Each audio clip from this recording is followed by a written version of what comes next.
नमस्कार, आप देख रहे हैं पॉलिटिकल आइडिया और मैं हूं प्रदीप कुमार।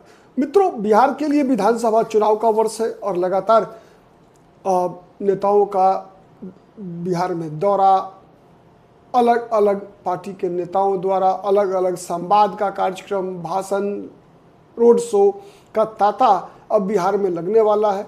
और आज रोड शो की शुरुआत प्रधानमंत्री नरेंद्र मोदी पटना में कर रहे हैं। आज ही ये पटना जो एयरपोर्ट है, उसका जो नया टर्मिनल है, उसका भी विस्तारित टर्मिनल है, उसका भी उद्घाटन है। और प्रधानमंत्री पटना हवाई अड्डे से 45 मिनट का एक रोड शो जो है वो करने वाले हैं।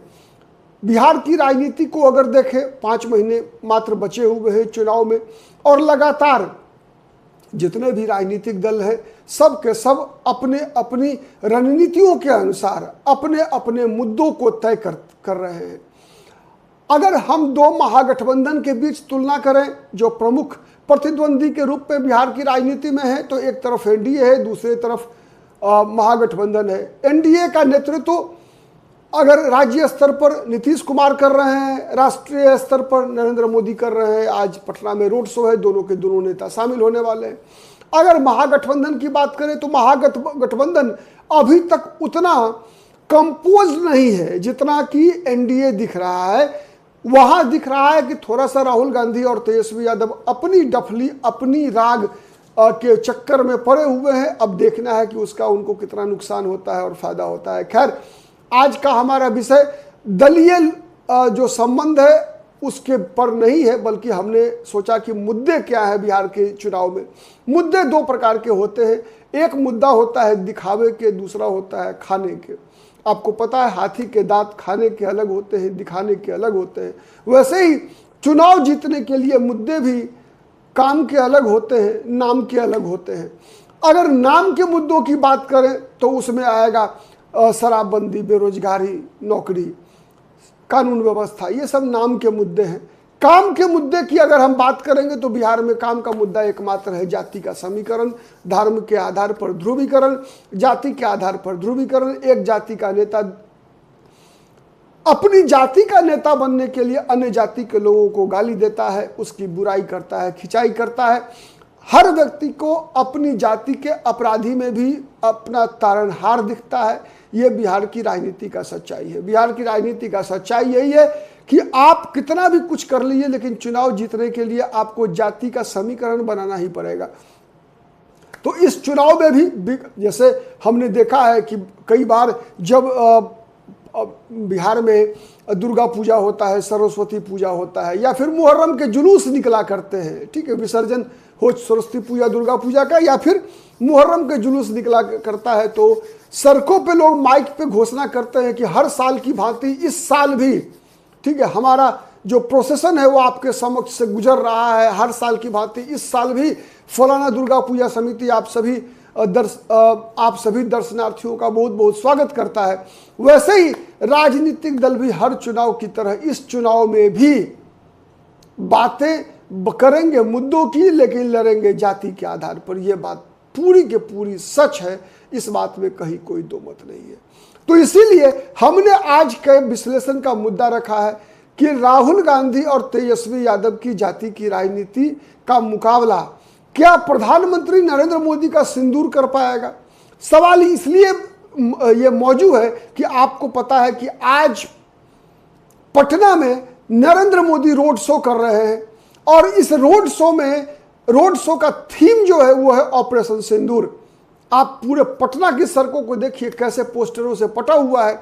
और प्रधानमंत्री, तो सवाल ये उठता है कि राहुल गांधी एक तरफ, आपको याद होगा जनवरी महीने में जब राहुल गांधी ने बिहार के चुनाव को गंभीरता से लेना शुरू किया, तो पहली यात्रा जब बिहार के राहुल गांधी ने किया था, तो उस दिन दो प्रमुख नेताओं को कांग्रेस पार्टी में शामिल कराया था। एक थे भागीरथ मांझी, जो कि दशरथ मांझी जो माउंटेन मैन कहलाते हैं, उनके पुत्र, जो कि पहले जनता दल यू में थे। उनको अपनी पार्टी से कांग्रेस में शामिल कराया था राहुल गांधी, और उसी कार्यक्रम में पटना आए थे। उनके साथ अली अनवर, एक पसमानदा मुस्लिम समाज का नेता, वो भी कांग्रेस पार्टी में शामिल हुए थे। ठीक है, तो ये तो सच्चाई रही।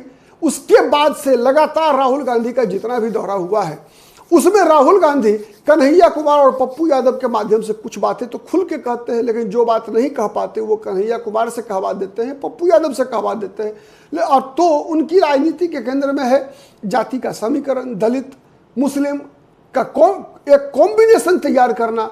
ये राहुल गांधी की राजनीति का समझ है। और ये जो दलित मुस्लिम का कॉम्बिनेशन तैयार करने का राहुल गांधी का प्रयास है, वो प्रयास कहीं ना कहीं भाजपा तो निशाने पर है ही, साथ साथ तेजस्वी यादव भी निशाने पर है।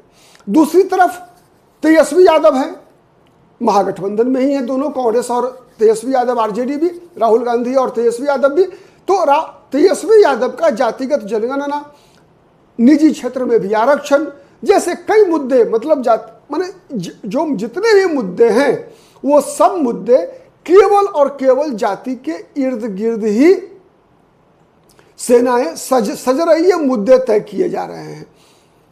बिहार में रिशुश्री नाम का दलाल करोड़ों अरबों लेकर भारत से भाग गया, इसकी चर्चा न सत्ता पक्ष करता है। क्यों करे सत्ता पक्ष लाभार्थी हो सकती है, लेकिन विपक्ष भी नहीं करता।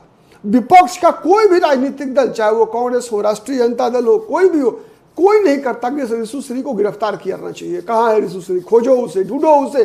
क्योंकि बिहार की भविष्य से जुड़ा हुआ मामला है, इससे राजनीतिक दलों को कोई मतलब नहीं। इसलिए है क्योंकि हो सकता है कि रिशुश्री के प्रसाद जो है इन विपक्षी नेताओं को भी मिलता होगा।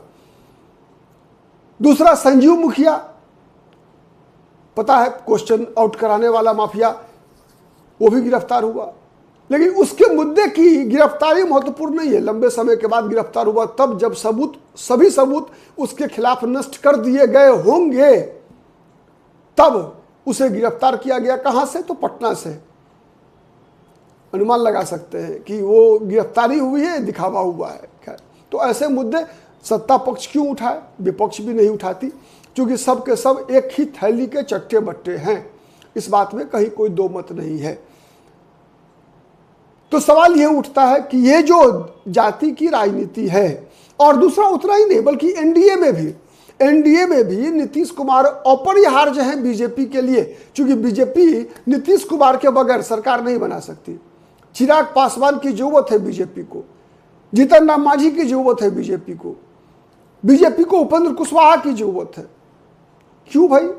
इसलिए जरूरत है कि ये लोग बिहार के विकास में सहभागी होंगे, या फिर इनकी जरूरत नहीं बल्कि इनके जाति के वोट की जरूरत है। नीतीश कुमार को भी बीजेपी की जरूरत नहीं है। बीजेपी को तो उन्होंने कहा था कि मिट्टी में मिल जाएंगे लेकिन आपके साथ नहीं जाएंगे, उसके बावजूद गए। बीजेपी को सांप्रदायिक बोला करते थे।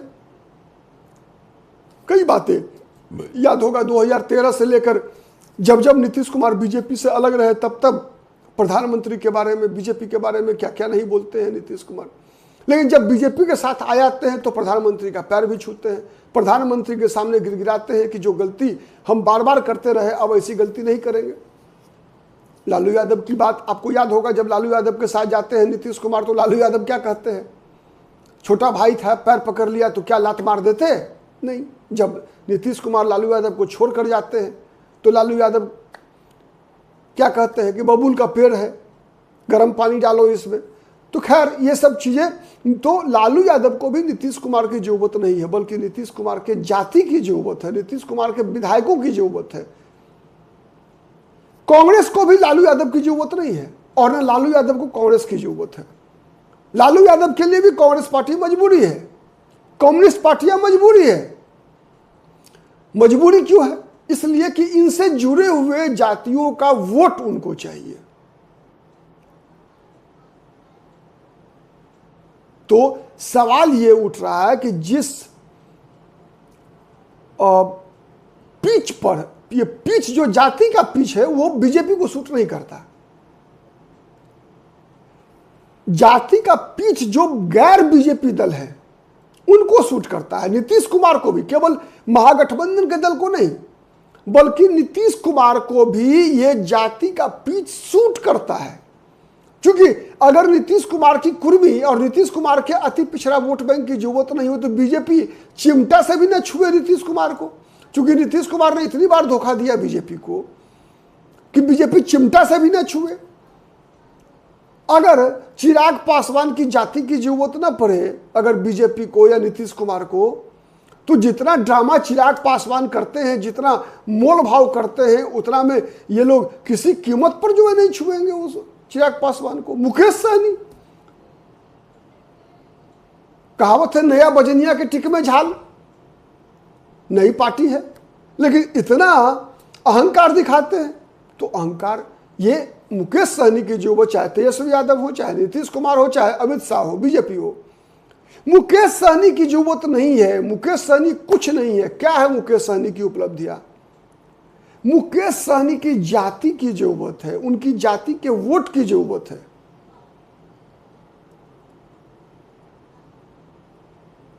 तो नेता से और क्यों दिक्कत, जरूरत भी क्यों है, ये भी समझने की आवश्यकता है। और ये मुझे लगता है कि हमारे आप जैसे लोगों को, आम लोगों को समझने की आवश्यकता ज़्यादा है। आज क्या परिस्थितियां हैं बताइए। हमारे समाज का जो भी ईमानदार व्यक्ति है, जो अच्छा व्यक्ति है, वो हमारा आदर्श नहीं होता। हम उसके जैसा नहीं बनना चाहते, उसकी जिंदाबाद नहीं करते। किसी भी जाति का व्यक्ति हो बिहार में, उसकी जिंदाबाद नहीं करता। लेकिन जो सबसे बड़ा रॉबिनहुड है, रॉबिनहुड समझते हैं ना, रॉबिनहुड प्रतीक है उस व्यक्ति का, उस नाम का, जो कि 50 करोड़ लूटता है और 10 करोड़ गरीबों में बांट देता है। इसलिए बांट देता है 10 करोड़ गरीबों में कि वो गरीब जो है, जब उसे 50 करोड़ वाले मारने आए तो उसे 10 करोड़ वाला छिपा ले, बचा ले। तो ऐसे भी बहुत सारे रॉबिनहुड बनने का प्रयास करने वाले राजनेता हैं जो हैं बाहुबली, हैं अपराधी, लेकिन चूंकि उनको कानून से, उनको सिस्टम से, उनको अपने जैसे अन्य गैंग के सरदारों से बचना है, सुरक्षा चाहिए उनको। उन लोगों से सुरक्षा चाहिए जिनसे 50 करोड़ लूट कर लाते हैं। तो ऐसे 50 करोड़ को बचाने के लिए, उन लोगों से सुरक्षा अपना करने के लिए वो 5 करोड़ बांट देते हैं ऐसे लोगों के बीच कि जब वो 50 करोड़ वालों का हमला हो तो ये 5 करोड़ वाला जिसको उन्होंने बांटा है वो उसकी जान बचा दे, और उस 5 करोड़ जिनको बांटा है उनकी नजर में मसीहा बन जाए। तो आज आप देखेंगे अधिकतर जाति के राजनीति में, बिहार में अधिकतर मतदाताओं का मसीहा कौन? यही रॉबिनहुड है मसीहा। मैं नाम नहीं लेना चाहूंगा, लेकिन हर जाति का नेता क्या है? जो उस जाति का जितना बड़ा अपराधी है, जिससे लोग डरते हों, जिसका लोग सम्मान करते हों, वो जाति का नेता नहीं है। ऐसे लोग हैं जातियों के नेता जिनसे लोग डरते हों। तो सवाल यह है कि ये जाति की राजनीति जिस प्लैंक पर आज भी आज़ादी के 78 वर्ष हो गए, उसके बावजूद इसी राजनीति के आधार पर यहाँ के राजनीतिक दल चुनाव लड़ना चाहते हैं। अब बात करते हैं भारतीय जनता पार्टी की। इन जाति की राजनीति का मुकाबला भारतीय जनता पार्टी सिंदूर से करना चाहती है। सिंदूर मतलब क्या है? सिंदूर किस चीज का प्रतीक है? सिंदूर प्रतीक है जो पहलगाम में हुआ। क्या हुआ पहलगाम में? पहलगाम में 27 लोगों को सर में गोली मार दी गई। क्या पूछकर मारा गया? आपका धर्म क्या है? भरोसा नहीं हुआ, चेक किया गया, उसको गोली मार दी गई।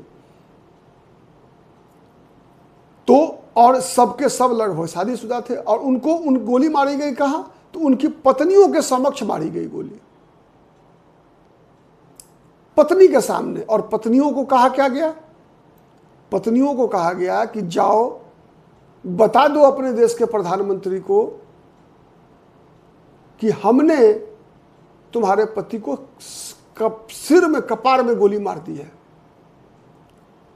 तो यही बीजेपी का अस्त्र है। बीजेपी भी इसी मुद्दे पर चुनाव लड़ना चाहती है। बीजेपी इस मुद्दे पर चुनाव नहीं लड़ना चाहती है कि बीजेपी अगर सरकार बनाएगी तो बीजेपी बिहार में जितने भी इस तरह के ठेकेदार हैं उनसे कोई संबंध नहीं रखेगी। बीजेपी भी अंतोगत्वा, बीजेपी भी तो सिंदूर चुनाव के लिए केवल माहौल बनाने के लिए उपयोग होगा। सिंदूर के पीछे जो मकसद था, आर्मी का जो मकसद था, वो मकसद मोदी का नहीं है, वो मकसद बीजेपी का नहीं है चुनाव लड़ने के लिए।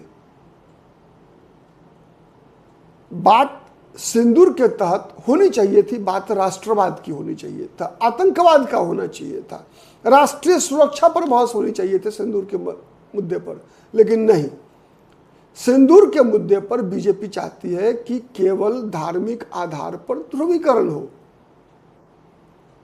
जबकि सच्चाई एक और है। थोड़ा सा मुझे आश्चर्य लगा इस बार की, थोड़ा सा असदुद्दीन ओवैसी की भाषा, बिहार में चुनाव लड़ने वाले हैं वो भी, पिछली बार भी लड़े थे, 5 सीट जीते भी थे।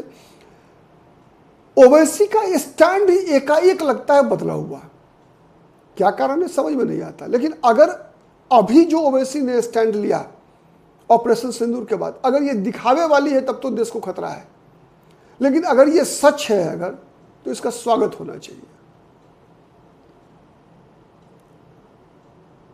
भारत केवल और केवल भारतीयता के सहारे ही जीवित रह सकता है। अगर इस देश के नागरिकों में भारतीयता नहीं होगी और उसकी भारतीयता पर उसकी जाति, उसका रिलीजन, ये अगर हावी होगा, उसका स्टेटिज्म, उसका लैंग्वेज, ये सब जो डिवाइड करने वाले टूल्स हैं, अगर इसका इस्तेमाल होता रहेगा अगर, तो फिर भारतीयता मजबूत नहीं होगी और ये देश भी सुरक्षित नहीं है। उसी तरह से देश कमजोर होता जाएगा, जैसा आज वर्षों से, सैकड़ों वर्षों से देश कमजोर होता जा रहा है, ऐसा ही चलता रहेगा। कब खत्म हो जाएगा कहना मुश्किल है, लेकिन चूंकि मानव सभ्यता का इतिहास ऐसे ही विकास का इतिहास रहा है, उत्तरोत्तर कुछ सभ्यताएं खत्म भी हो जाती है। ईरान की सभ्यता आपको याद होगा, पारसी सभ्यता थी ईरान की, खत्म हो गई। क्यों खत्म हो गई? थोड़ा सा पढ़ना चाहिए, लोगों को जानना चाहिए और सीखना चाहिए। पढ़ते हम इसलिए नहीं है कि केवल उसको रट ले, बल्कि पढ़ते इसलिए है कि उससे कुछ सीख ले। इतिहास का काम ही है, नहीं तो जो बातें बीत गई चर्चा करना बेकार है। लोग कहते हैं ना कुछ लोग कि जो बातें बीत गई उसकी चर्चा मत करो, लेकिन नहीं, इसीलिए हम पढ़ते हैं इतिहास में, जिससे कि हम उससे कुछ सीख सकें।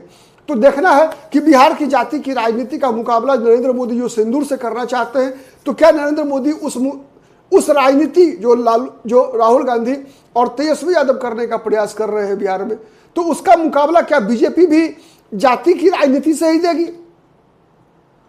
चिराग पासवान के सहारे, नीतीश कुमार के सहारे, उपेंद्र कुशवाहा के सहारे, जीतन राम मांझी के सहारे, या फिर सिंदूर को लेकर आएगी, बड़ा मुद्दा बना पाएगी बीजेपी?